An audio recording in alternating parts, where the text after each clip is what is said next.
jackpot na naman ta. Hindi nyo ko. Let's go. Nakatapos kahapon ang aton na transaksyon eh. So today padayon na to, November 29. Kag nag-ulan pagit kagapon, ay abaw na lang kita.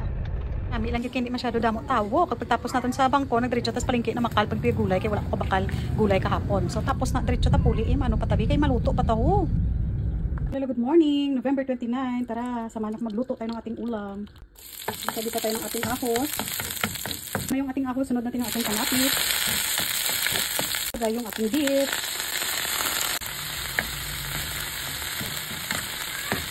Lagay ng salt. Tapos para mas masarap, lagyan natin siya ng thyme. Lekos lang. Takpan lang natin hanggang sa maluto siya. Kapag malambot na po yung ating beef, ilagay na natin yung ating scrambled eggs.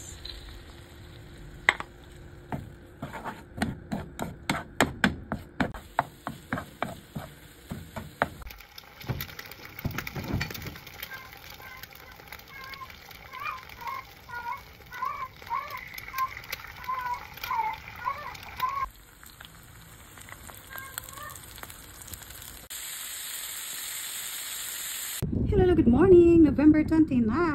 Ayan yung ating food. Meron tayong scrambled egg with beef, may cucumber, may cherries, meron tayong fish and 2 eggs. Let's eat!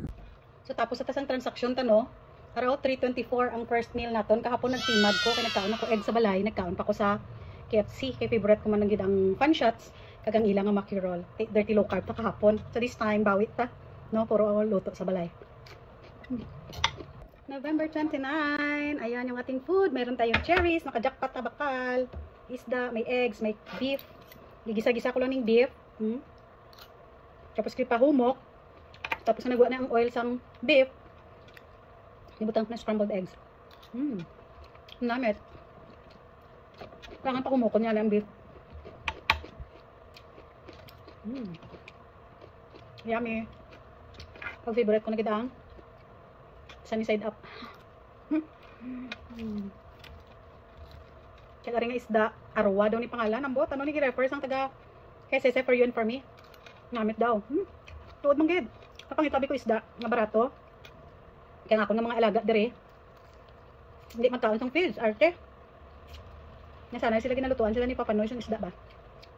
Hindi ko makapit ko sa pulumulok. Untok ko babakal kada 300 ang kilo. Di sa ato 100 pila lang kabilaw. Tama sa babae kahapon. Ma'am, try bala ni ma'am, oh.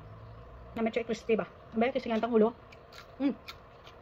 Dara gumo. Kanay sa iya, kaya wala pagit sa kaliskis. First meal of the day after pila ka hours. Fasting 1 o'clock ko last time. So, 21 o'clock. Tapos nag 3 o'clock na subong. 24.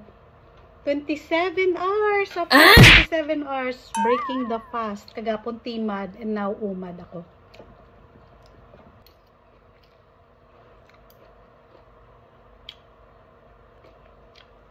Kilawan kang atong nga cherry nga fresh.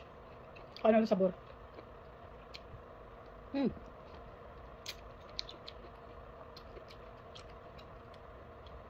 Tamis.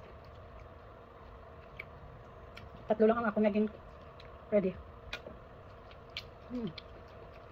Namit.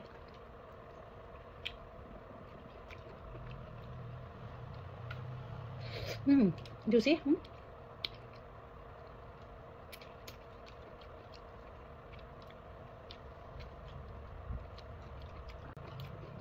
Tapos kumanggil akong transaction bago lang. 9th week na. Grabe. O siya. Padayong ka na rin kaon. Enjoy yung ka na ng mga isda ko doon eh. Namit siya. Arwa daw pangalan. Ambot na lipat ko. Bye bye. Thank you for watching.